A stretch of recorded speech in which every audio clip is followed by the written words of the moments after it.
spoiler warning, everything from here is a full breakdown of season 2 episode 7. If you're not caught up, pause this video, watch it, and come back. You, dear viewer, have been warned. Episode 7 of Daredevil Born Again is titled The Hateful Darkness, and that title is doing a lot of work because this episode is genuinely bleak in all the right ways.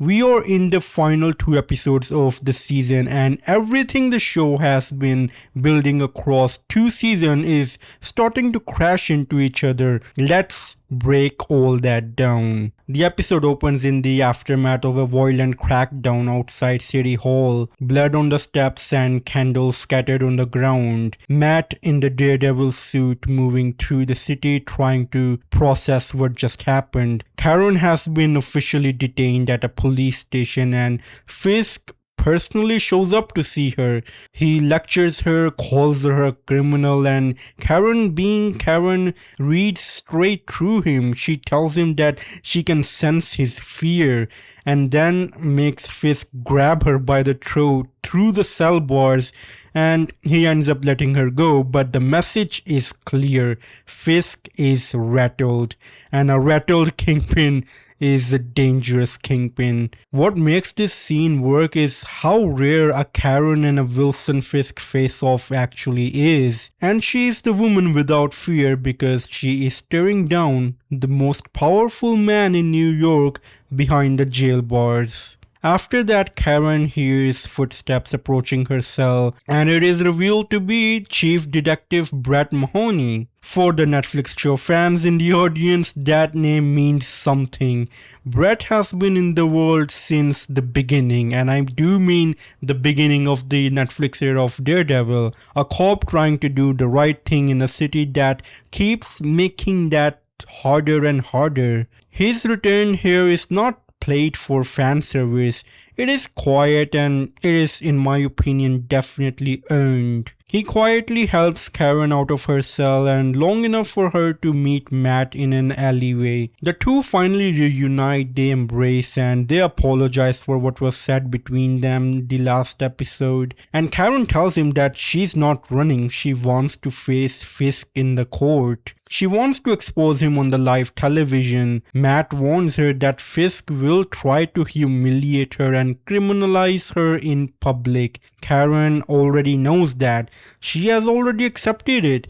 They kiss, she goes back to her cell, and you get the feeling that one or both of them may not make it out of this cleanly. Now we get to Jessica Jones, who confronts Charles directly about the armed men that he sent her to her house while her daughter Danielle was inside. Charles claims they were only meant to warn her. Jessica makes it very clear that if he ever comes near her daughter again, she will end him. Charles then reveals something much bigger. Governor McCaffrey is trying to remove Fisk from power, and Fisk may be preparing to stop her permanently. Jessica takes this to Matt directly. Neither of them fully trust Charles, but the warning makes sense. McCaffrey is one person with the actual political power to revoke Fisk's charter and genuinely damage his operation, and Fisk knows it, which means McCaffrey is now a target. And now we get to one of the better scenes in this episode,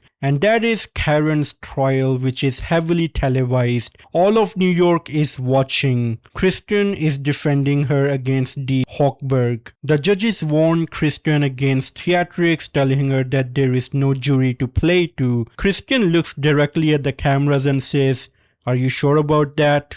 And then she introduces her co-counsel. Matthew Murdoch steps into the courtroom.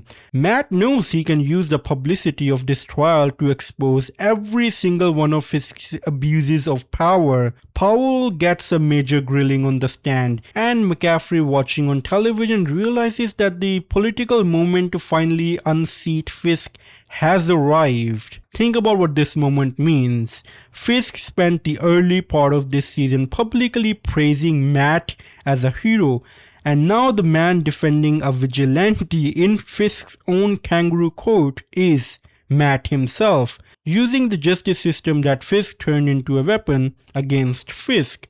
That is a kind of dramatic irony this show does better than most anything else in the MCU right now. And now we get to Daniel Blake. Let's talk about Blake. Because his character arc has been the quiet emotional backbone of the entire season, and it kind of just ends here. Daniel Blake is Wilson Fisk's deputy mayor of communications. He has been slowly devoured by his conscience as Fisk continues to rule New York with an iron fist. In this episode, Buck Cashman, Fisk's cleaner, confronts Blake and demands he give up BB's location. Daniel refuses and Buck ends his career right then and there. This is the life of a man who chose love over survival, and in a show about people trying to hold on to their moral lines, Daniel Blake held his all the way to the end. Fisk loses his deputy mayor, but more importantly, he loses the last person in his inner circle who still had a conscience. Fisk appears to have put a hit on Governor McCaffrey before she can remove him from the office, but Bullseye, who has been nursed back to health and is operating as kind of a dark redemption arc, intercepts the assassin and saves her. Bullseye is no hero, but stopping Kingpin seems to be functioning as his version of penance. By the end of this episode, Matt has been shot and limps to Clinton Church to pray, and as he's praying, Jessica Jones shows up. Matt is pretty banged up, but thankfully he's alive. Now let's talk About Heather Glenn and her descent into madness. It is a subplot that has been simmering all season and still has not fully paid off.